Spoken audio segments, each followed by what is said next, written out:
Hi, I'm Colin, And I'm Bert. and you're watching Dabbing with Washington Artists.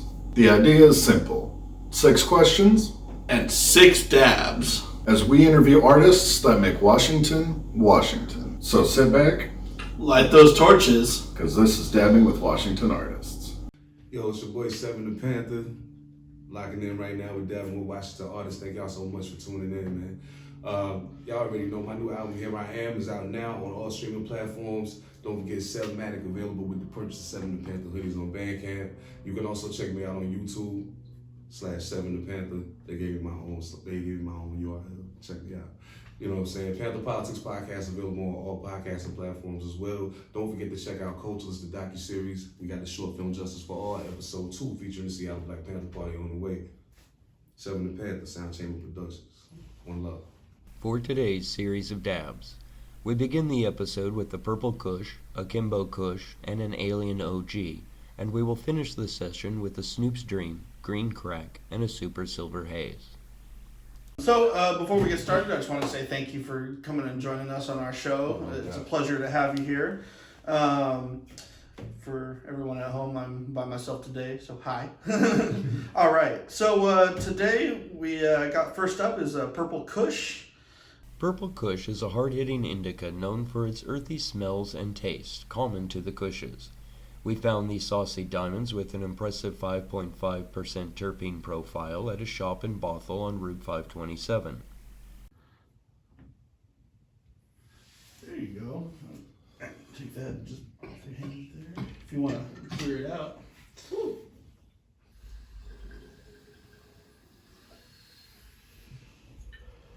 That's smooth. I like that. That is really nice and smooth. So, for our first question, one we always go with here is, what role does cannabis play in your creative process? Oh man, that's so now generally it's weird because I don't smoke in the studio. Okay. However, when I write, always. Always, yeah. Because normally I write at like the end of the day. So like, well, I mean, throughout the day I may do it while I'm working or whatever, but like just little bits. Well, like when I really want to lock in, I put my headphones on, turn the beat on, let's just put the beat on repeat, smoke until I'm done, and then I'm like, okay, time to write now. So it's always been a heavy part of my creative process for a really long time. So I mean, I used to smoke in the studio, but I realized that sometimes it affects my voice negatively.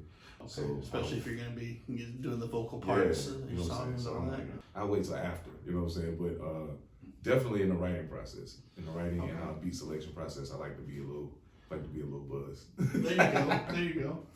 And it affects how you feel about each beat and everything like Exactly. that. I feel like I hear different elements of the beat, you know, when I'm high than I do when I'm not.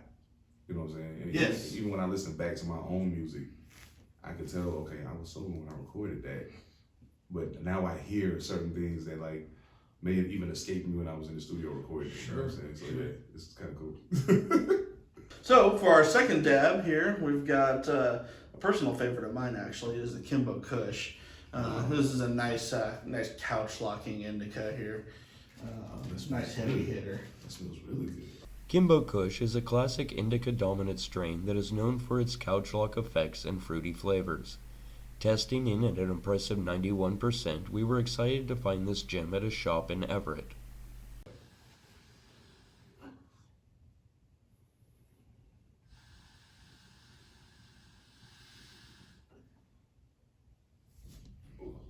Perfect. So for our second question, how has living in Washington affected your sound? Wow, okay. Well, for one, living in Washington has introduced me to a lot of different musical elements that I wasn't usually around. Coming from the scene in North Carolina, it's a good blend of sounds because you got people from the North and people from the South that converge in the same place. But Washington has a very, to me, unique thing about it musically. Okay. And I feel like since I've been here and I've been able to kind of hear how things move, it's given a different, like a melodic touch to the music that wasn't there before. It was basically just hardcore, you know, it's the East Coast. Okay. But now there's a little more melodic, a little more swing to it. Listening to people like, you know, Raz Simone's music is really emotional. Veda Luciano, like, I don't know, big black umbrella there's a lot of people out here whose music is so different from my own, but there are elements of it that I really enjoy. Okay. So I was able to say, okay, I like how he does that. Like, how can I adapt that into what I do? Take You a know what little I'm saying? piece here, take a little piece there. Yeah. So it's definitely evolved the sound, and I feel like because the sound has evolved, it's also allowed me to evolve lyrically because now I can kind of do things in places that I wasn't able to do them before. So Sure. it's been a big help, definitely. Moving to the Northwest is one of the best things I could have possibly ever done for my music. Oh, that's nice to hear. That's nice to hear. And so, how would you say your sound is different now than when you'd started over in the North Carolina area? More melody, a little less. More melody, a little less. Sorry about that. A little less. Okay. I think the best way to put it is this: the music has become a little more personalized now. Okay. Like whereas before it was, I mean, I spoke about my life, but kind of sort of in random or in general terms, sometimes to kind of make it more relatable. But now, like listening to the music from here is very personal, very very person driven. Very, I'm not talking about everybody else. I'm talking about me. Like I need you to understand what's happening with me, and that was something that I never really put forth before. Awesome. But now I feel a little more comfortable doing it because I'm around so many artists who are just like, yeah, man, just spill it. Like, you know what I'm saying? It's not Yeah, feel a little bit more comfortable to be open with who you really are. Exactly. Yeah, most definitely. Awesome. And, this is, man, I'm telling you, Washington is for those who are unaware, those of you listening out there, the Northwest, yes. The music out here is awesome. So, dab number 3, we've got a Alien OG, which I like. Is a nice hybrid, and this one actually is really pretty cool. Oh, beautiful. Ooh. As a matter of fact, I just had an Alien OG pre-roll last week. Alien OG is an indica-dominant hybrid known for its relaxing and cerebral effects. These beautiful diamonds tested out at an impressive 92%, and we found them at a dispensary in downtown Linwood.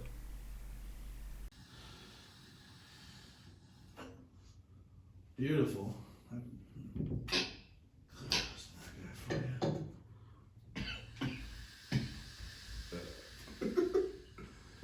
All right. So for number 3, you just released a new album. Yes, sir. Sevmatic. Can you tell us a bit about it? Woo, pardon me. Okay, well the funny thing is, Sevmatic is actually, it was actually an old project. Oh, So I just dropped the album a few weeks ago called Here I Am. Sevmatic had originally came out in 2012. Okay. However, Sevmatic came out at the exact same time that Elzar released Elmatic, and I didn't know he was doing it. He didn't know I was doing Sevmatic. Like they just happened to come out around the same time, and they were both similar themed projects. The whole concept behind Sevmatic is if you look at the track list, all of the names are the same as the songs on Illmatic. So it was my interpretation of Illmatic because that's my favorite hip hop album. So he did the same thing, but he had a live band replay the actual beats from Illmatic. I had all original beats, just the same song titles and concepts, and I just gave my own interpretation. Okay. But since he dropped his, I kind of pulled it from everywhere, and I was like, nope, there's no need for us to compete in the same space. So when I released the new Seven Da Pantha hoodie recently, I released Sevmatic in connection with that. Like, okay, if you get the hoodie, you can get Sevmatic, or you can just buy it. It's up to you. Doesn't matter. Nice. So I mean, I love the project because it speaks to. I think it's probably one of my more lyrically dense projects. Like it's really, when I listen to it, I'm like, man, I wrote that. Like, I did that. Oh, that's crazy. But that's cool when you can say that about some art for yourself. You know, like I did that. I can't believe it. So yeah, here I Am is actually the more recent actual release. Okay. But a lot of people never heard of Sevmatic, so like now they're just hearing it for the first time. Okay. And so it makes me feel good that people are kind of like gravitating towards it. So that's dope. Yeah, that's awesome. So for number 4, we got Snoops Dream. Oh. And Snoops Dream is a well-balanced hybrid that delivers a relaxing body high but won't leave you sleepy. With sweet undertones of berry and earthiness, this is a great strain for relaxing at the end of the day. We found this batter at a shop in Capitol Hill. Yep. Wow. Yippee, yo, yippee, yay, oh, see? Snoop.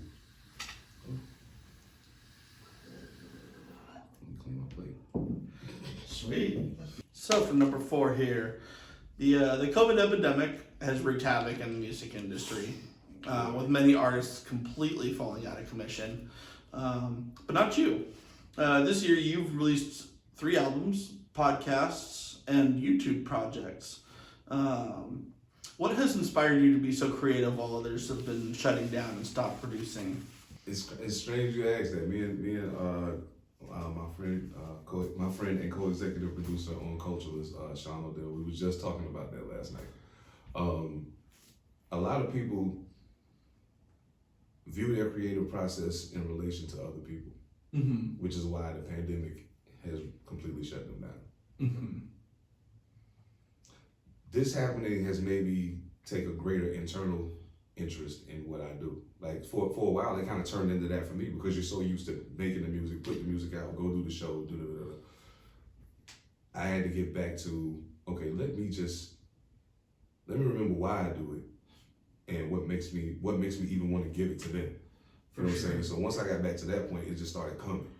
And so it was like, okay, instead of viewing the pandemic as a stop to production, view it as an opportunity to up your output without having to take as many monetary risks. So you're in a position to reap the benefits of what you've done while it was still, once it starts moving again. Exactly. So for all of these artists who aren't doing anything, they're waiting for everything to open back up to do something. While you're waiting to put that project out or to do that thing, as soon as it opens back up, 2 weeks later, I could be on the road because I got three albums, about to drop another one in January. We got Culturalist going. The documentary, we got the docuseries, we're doing short films, we got the podcast for that. I have my own podcast, Panther Politics. It's just like, man, look, I don't view something like this as a reason for me to stop doing what I do. It's only stopping me from being around people. Exactly. But if being around people is why you do what you do, you're probably doing it for the wrong reason. You know That's what I'm probably saying? true. And do you find using the like social media and all that stuff has made it a little bit easier to reach out even when people are not congregating into to venues for shows and stuff like that? Like, are you having an easier time reaching out? Definitely. It's not only that. It's for those of us who like my bigger reach was always with the actual public. My social media numbers have never been crazy. You know what I'm saying? But if you look at how many records I've sold and what my streaming numbers are, you would be like, wait, he has those numbers, but he only has this many followers. It's because I never put a lot of emphasis in, hey, come follow me on this and No, just check out the music. I'm gonna come to your city. We gonna rock out. You know what I'm saying? Yeah. But this has made me have to say, okay, wait, let me buckle in and touch these people who are digitally messing with it. And those same people I see in the show are on social media too. So I can reach them. I just gotta let them know I'm here. You know what I'm saying? So that worked out. And then we've gotten like thousands of views on, we did Fire Pit Freestyles with my man Sean again and our sound guy, and also works on Cultures, Eric Ness. DJ Dangerous, what up, bro? We've done several like live stream performances, and they've gotten tons of views. And I'm like, okay, it's not the same as being in front of a crowd of people, but I can see the number of the crowd that's watching. Cool. Do you actually enjoy doing the online content? Do you think you'll keep doing them even after COVID's over? I think so, yeah, because I think the advantage that it gives you is that it's really low overhead for one. Sure. You know what I'm saying? For one, it's low overhead. But even more importantly, you want to talk about an intimate performance? Yeah. That is the epitome of an intimate performance. Like, I have to just know that you're there or not care that you're there or not. And really get back in touch with this music that I'm performing. Sure. You know what I mean? So that's how I feel. You don't gotta feel rushed getting off stage for somebody else who's gonna be up next and everything like that. Far less sound issues too, actually. I love that. All right.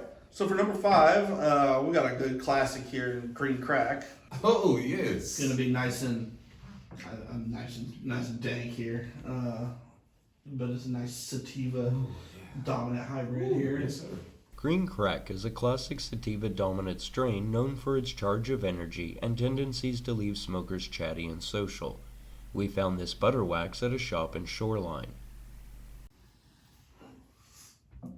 Beautiful boy.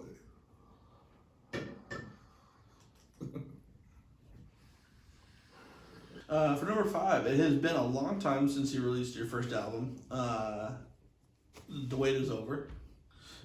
Back in 2004, Yes, sir. How have your sounds and lyrics changed over the years? Like what's different now than when you started? 2004, when The Wait Is Over came out, that was actually my first solo album. Okay. I was a member of a group called the Nobodies, and we released our first album in '96. Strange thing, but our whole thing started from being on tour with KRS-One, and we weren't even actually a group. We just so happened to be standing next to each other when I was I was supposed to be doing hype man for KRS-One for one weekend because his brother couldn't come. His DJ wasn't available, so our DJ from our crew was going to be his DJ because our manager knows his manager, so he hooked it up. Okay. So we're there in South Carolina, in Columbia, South Carolina, at Benedict College. We're there, and it just so happened that my man Knox is there because he's performing with somebody else that's also opening on the show. Well, that's opening on the show. But 112 is also on the bill. 112 and KRS-One, strange combination, but whatever. Okay, cool. So, but the group that the girl that he's with that's performing, 112 was complaining about how long her set is. So they tell them they gotta cut it down. So his part ends up being cut out of the show. So he's standing back there talking to us because we all already know each other. And so he was like, y'all together? And so my manager says, he looks at us, light bulb goes off. Boop, yep, they're a group. He said, okay, well, all three of y'all, come on, it's time to go on stage. So we did our thing that night, and the chemistry was so automatic. KRS-One immediately after the show said, listen, I don't need a hype man that bad. Y'all open for me for the rest of this tour. And we was like, okay, we got no songs. We're not even a group. We got no songs, you know what I'm saying? So it was wild. We in the van riding to the next destination, listening to beats, making up choruses. We're not gonna be able to remember each other rhymes, but we making up hooks that we can do together at the show. So it was crazy. Anyway, so 2004 when The Wait Is Over came out, it was my first exploration of dipping out of that. We were like super underground, like we rapped really fast and all the concepts were over the top. But I've always been a very grounded person. That was me walking into his world trying to make it work. Mm-hmm. So if you listen to the Nobody's music, then you hear The Wait Is Over, it's like, whoa. Like what happened? Like, cause I'm talking about the streets and I'm talking about like everything I've been through up to this point. Cause what nobody knew was between the first Nobody's album in '96, the next one didn't come out in 2003 because we both was in and out of jail the whole time. So like, that's the reality I'm talking about on my first album. Mm-hmm. We're not talking about that as the Nobody's. That ain't our thing. Right. So boom, that comes, and at the time, you know, that was, it was powerful, and new people started gravitating to the sound because it was way more street oriented and it was just raw. From that point, I ended up signing with Domination Recordings. I did an album called Ride and High, an EP called Ride and High, and I started experimenting a little more with maybe not being so hard all the time, and maybe not having to be so street oriented all the time. You know what I'm saying? Right. Delving into some other stuff. It was cool.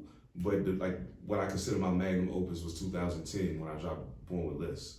It's a 25-track album. Out of the 25, 18 of them are actual songs. Some of them are skits with me talking, kind of narrating the story because it's basically just a story of one day. Okay. In the life of somebody who's living in a state of poverty. You know what I'm saying? So to me, that's probably my favorite album of mine. That's my baby. I ain't gonna say it's my favorite, but that's my baby. You know what I'm saying? So, totally. But at that point was when I decided to stop cursing when I rap. So I haven't cursed on. A couple of times I did it just messing around, but overall I haven't cursed on a record since 2010. So that in and of itself started changing things because now I have to use different words. I have to find another way to say it. You know what I mean? So that helped evolve the lyricism. And also at that time, I'm starting to meet more people because I'm starting to travel and do shows. So I'm meeting new producers with new sounds, and it's like, whoa, this sound is kind of bringing something out of me I never wrote before. Mm-hmm. You know what I mean? So that's, to me, that's kind of been the thing that's pushed my career forward every time. Like, it's like I do a project, I travel, do shows, meet new people. Oh man, the next project's totally, not totally different. It still got the same heart, but maybe it got a finger transplant or something, you know what I'm saying? Like it's a little different, but and that's been the beauty, man. Evolving lyrically has been a natural thing. It hasn't been a forced thing, so that makes me happy. And the music has become far more socially conscious as I've gotten older because I don't feel the need to not talk about it. Sure. You know what I'm saying? Like I'm a child of the revolution. You know what I'm saying? My dad was a Panther. Shit, I'm a Panther. So at the end of the day, it's there. Why not talk about it? Like, it's stuff out here that needs to be said. Yeah. And if I can mix it into this while I'm doing this bop, and I got these bars, and you think the punchlines is cool, but then at the end of the day, you think back and say, wait, did he say? Got you. Got you. There you go. So I mean, that's pretty much where the evolution is taking it, man. It's become more socially conscious, but also since I came here, which to me has been like the cherry on top. I don't feel like the deeper emotional side of myself has to be caged anymore now. Like, I can talk about, I don't feel good. Like, everything's not all good. No, I'm not fine, and I don't feel bad for telling you that. You know what I'm saying? So exactly. Yeah, that's pretty much what it's at. So for this, the last one here, we got number 6, right at the finish line. We got Super Silver Haze, which is kind of a local favorite, I know. But it's got some nice color to it too. Oh, yeah. Real orange. Oh, yes. Ooh, right.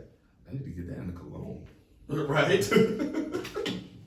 Super Silver Haze is a sativa-dominant strain known for its uplifting and energizing effects.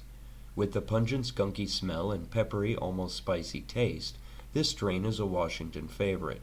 We found this shatter at a dispensary in Seattle.